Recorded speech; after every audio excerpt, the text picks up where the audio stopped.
Hi, this is Professor Klein. Welcome to Human Anatomy and Physiology 1, Bio 2050. Our class begins with lots of terminology, and it's helpful to focus on word roots and their meanings. The word biology means the study of life. In this course, we are focused on two specific areas of biology, anatomy and physiology. Anatomy pertains to structures of the human body, their origins and functions. Anatomy is emphasized in our laboratory and requires lots of memorization. Physiology, however, describes the functionality of those same structures. Mastering physiology requires understanding processes and being able to predict what might happen next. As a note, anatomy is covered mostly on lab exams, so think in terms of what's it called, what's it made of, what's it do. Physiology is covered on laboratory exams and quizzes, so think in terms of how does it work, why does it work, what would happen if it didn't work.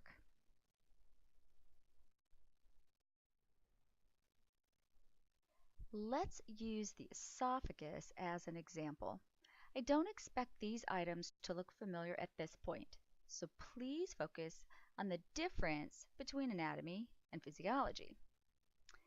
The anatomy of the esophagus includes 4 layers or tunics in its wall, superficial tissue that is stratified squamous epithelia, the submucosa with dense irregular connective tissue, a muscular layer with smooth muscle, and a specific set of nerves. The physiology of the esophagus includes the ability to withstand abrasion because the surface rubs against the fujiwheat. Reflexes are nervous system control mechanisms to change muscle action during swallowing. The muscle layer will contract in a wave-like motion to push the food into the stomach. It occurs in the reverse direction during vomiting.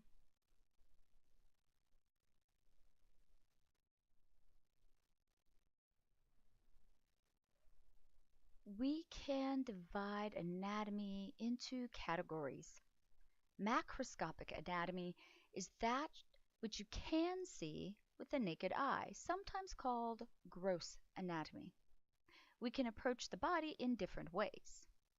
Regional means studying all the structures of every organ system in one location. An example is an otolaryngologist or ear, nose, throat. Systemic is studying organ systems. For example, this is our approach: skeletal system, followed by muscular system, etc. Surface is studying all the structures on the surface of the body, and an example is a dermatologist.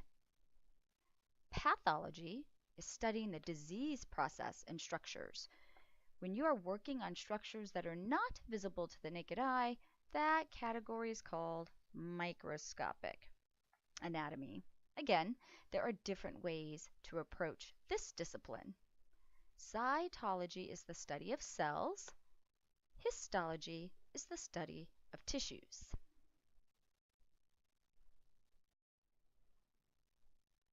Embryology is studying structures from fertilization through birth. Developmental is studying structures from birth through childhood and puberty. Now we have another theme in our course. In fact, it's so important that it is one of our course learning outcomes.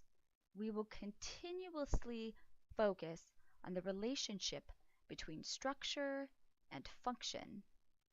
Another way to put this is that a specific shape gives something a specific job. The examples marked A and B, examine them.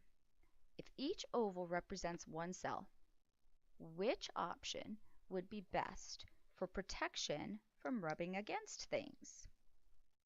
Which one would be best for relying on diffusion of molecules across a surface?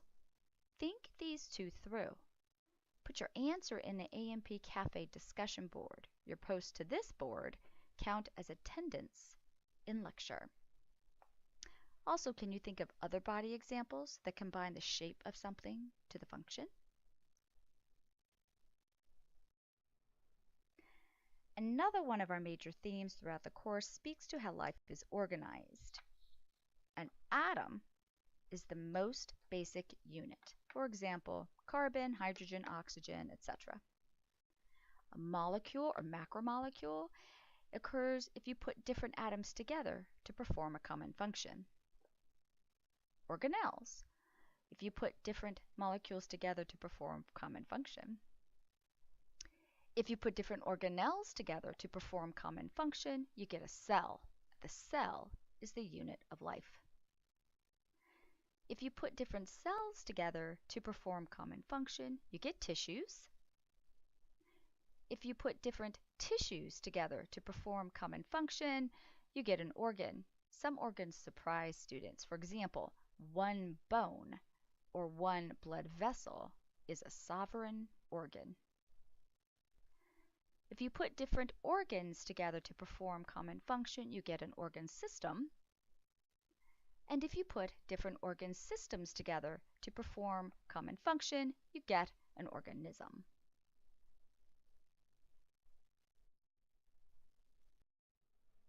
Use this slide to practice the hierarchy levels. You will receive questions on this throughout the semester. You may use the free internet to investigate these terms, but do post your responses to the AMP Cafe discussion board.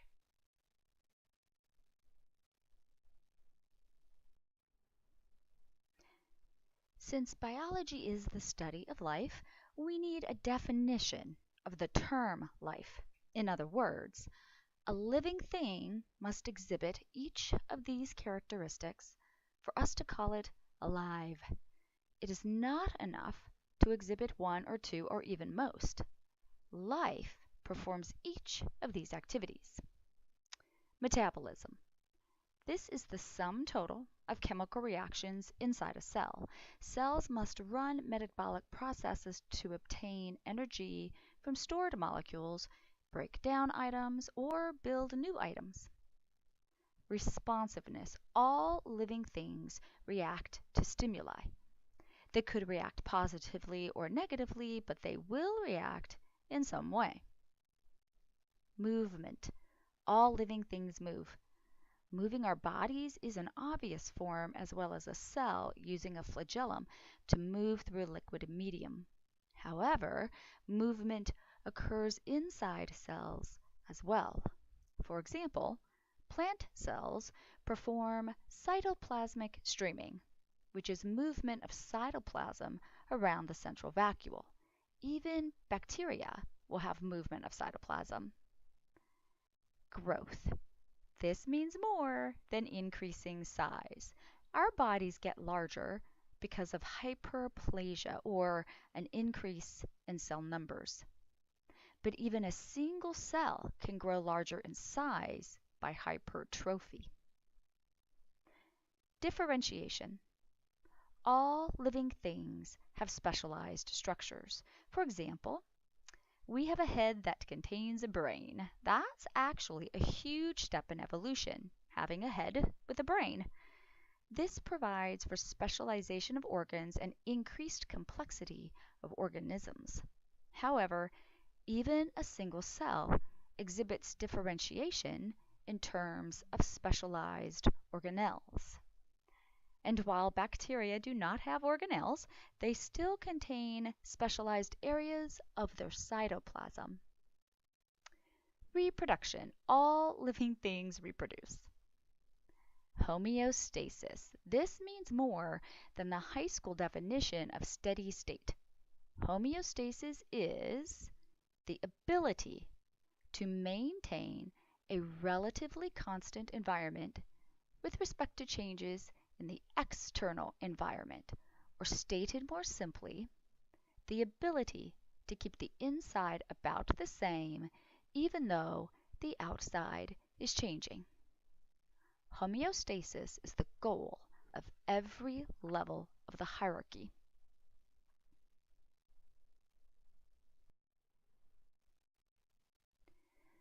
Now that you can appreciate the complexity of life, we can zero in on some key hierarchy levels for our course.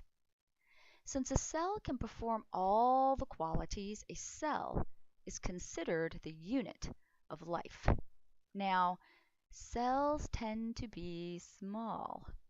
Either they are tiny or they're really long but incredibly skinny. This implies a size limit on cells. The limit is their surface to volume ratio.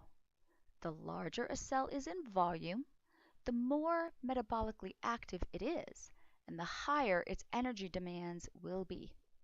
Now, to survive, a cell has to bring in nutrients and send out waste across its cell membrane. The problem with being big is that the need for nutrients is huge, and there's a tremendous amount of waste produced. At that point, the large cell does not have enough surface or cell membrane to move all those nutrients and waste. This would mean that a large cell would essentially starve to death and wallow in its own waste. Neither of those conditions support life. In multicellular organisms, we also see a trend to specialization. In other words, during embryonic development, more generic stem cells will differentiate into committed cells that take on specific characteristics, shapes, and functions. Once a cell becomes committed, it cannot move backward in its development. When we start viewing tissues in the laboratory, you'll get a better appreciation of the incredible diversity in specialized cells. We also see that cells must deal with their environments. The cells of the human body must manage 3 fluid-based environments. Do note that animal cells are at the whim of these environments. Intracellular. This fluid is inside a cell. The water is called cytosol, but the water and everything dissolved into it is called cytoplasm. Extracellular. This fluid is immediately outside the cell. Interstitial. This is a type of extracellular fluid. The term describes the fluid between cells and within tissues. Let's take a brief jump in our hierarchy from cell to organ system. Trust me when I tell you that we will focus on tissues and each organ system later in the semester. For now, this is a big picture view of your organ systems so that we can revisit the concept of homeostasis.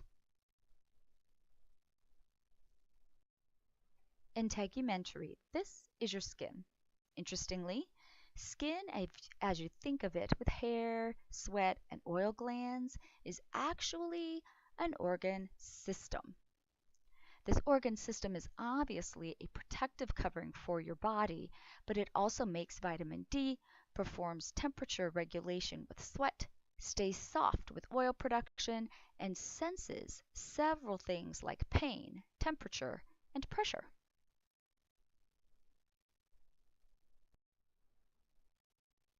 Skeletal, or your bones. These hard organs protect vital organs, give the body its shape, allow for organism level development, store calcium, and contains the bone marrow for blood cell production.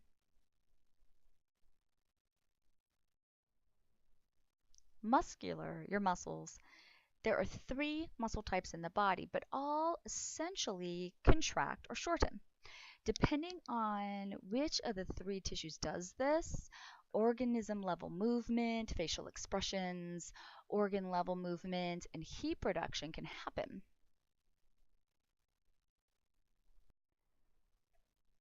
Nervous, one of our organ systems for homeostasis body-wide.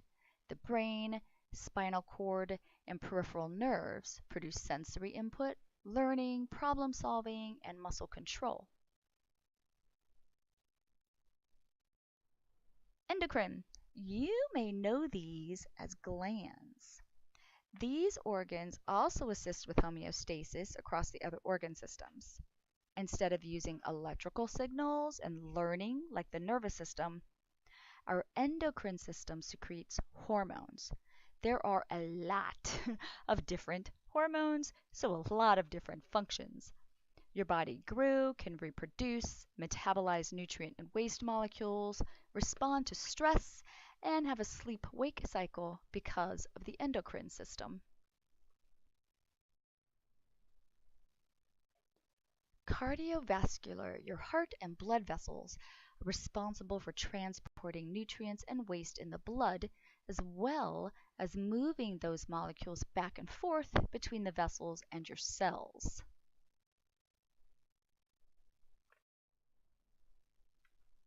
Lymphatic and immune. Your immune system is partially housed within the lymphatic system and fights pathogens. The lymphatic system is the transport system for interstitial fluid, gathering and cleaning that fluid before returning it to the blood supply. Respiratory. Muscles, tubular organs, and lungs work together for breathing, exchange of oxygen and carbon dioxide, as well as pH regulation. Digestive. This particular organ system contains a lot of organs. Your stomach, small and large intestine, esophagus, liver, gallbladder, pancreas, salivary glands, and even teeth perform varied functions. This organ system is responsible for ingesting food, moving the material through the tubular organs, breaking your sandwich into tiny molecules, absorbing those tiny molecules, and then removing the leftover waste. Most folks guess this one correctly, urinary. The kidneys filter and process your blood, removing waste materials and making urine out of that waste. The ureters, bladder, and urethra eliminate that waste-filled urine from the body. Now, the other functions you see here are performed by the kidneys. After all, if kidneys are going to filter your blood, then it follows that they would control everything in that blood.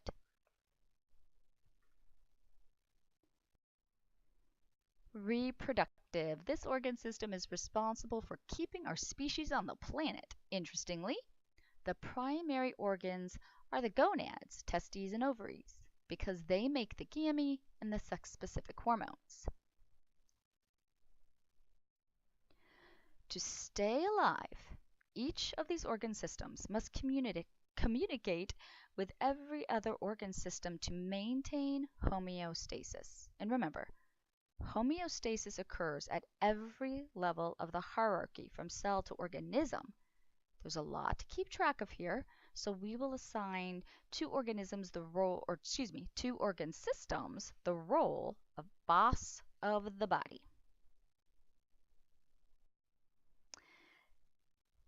The two organ systems that get to tell everyone else what to do are the nervous and endocrine systems. Both will help us maintain homeostasis, although they will do this differently. Our nervous system does use electrical signals. These move extraordinarily fast through our bodies and allow for rapid detection and rapid response. For example, touch a hot object with your hand, and your hand almost instantly pulls away from the pain. To accomplish this, you had to generate an electrical signal in your hand that traveled up your arm, across your shoulder, into your spinal cord. It then moved up to your brain where you felt the pain. At the same time, other signals left your spinal cord going back to the muscles of your arm. Your muscles responded by contracting and pulling your hand away from the pain source, and it happened in a brief moment in time. Now, because it's so fast, it also means that you can stop responding quickly, so the effects of the nervous system are short-lived. Our endocrine system is the exact opposite. A stimulus has to be detected by the cells of a given gland. They will respond by secreting a chemical message, a hormone, to the blood or interstitial fluid. That hormone must then be transported to a target somewhere where it stimulates an effect. Here's an example of both. You almost get hit by a car rocking across the parking lot on campus. When you see the car, your heart starts beating faster almost immediately and you jump out of the way before you even realize what's happening. Now you're breathing heavily and quickly out of fear. Once you realize you're safe, within a moment or two, your breathing slows down and you calm back down. However, your heart might stay beating quickly for a few minutes more. The nervous system was responsible for immediately raising heart and breathing rates. At the same time, your endocrine system secreted epinephrine, formerly known as adrenaline. That hormone went to your heart to increase heart rate. So your nervous system made your heart beat faster immediately, but your endocrine system kept your heart rate up for several minutes.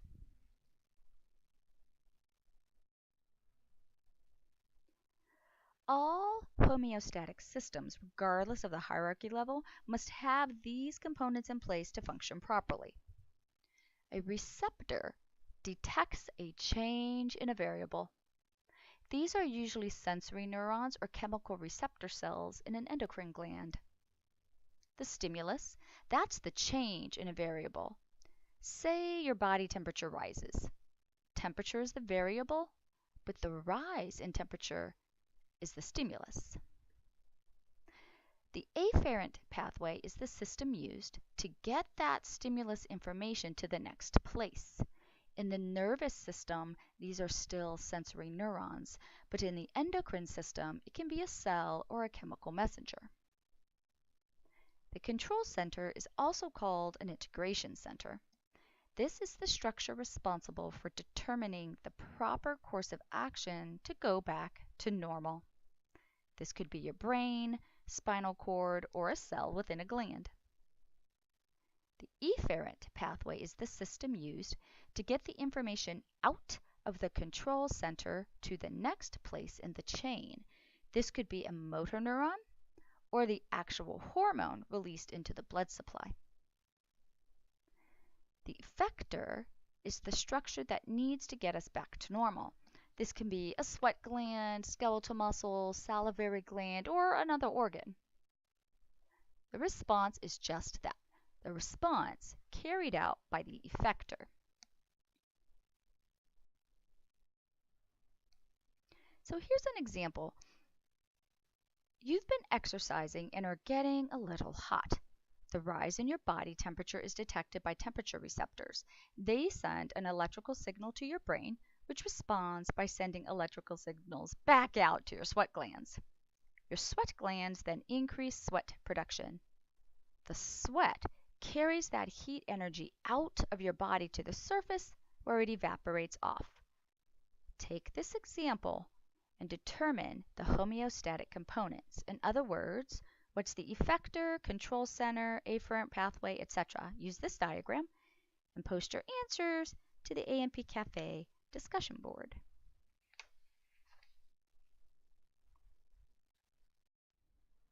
Now, there are two ways to use homeostasis in the body. Negative feedback occurs when the response stops the system. For example, you get hot and sweat. The sweating decreases your body temperature. When your body temperature goes back down to normal, the stimulus for sweating stops. That makes a lot of sense because once you solve the problem, you should stop and wait for the next problem. Negative feedback loops make up the overwhelming majority of homeostatic systems in our body because, again, they just make sense. Positive feedback examples are few and far between. In these specific instances, they still make sense. In positive feedback, the response stimulates more response. Let's look at estrogen production during the first half of the human female ovarian cycle. A little estrogen serves as a stimulus for more estrogen, which serves as a stimulus for more estrogen.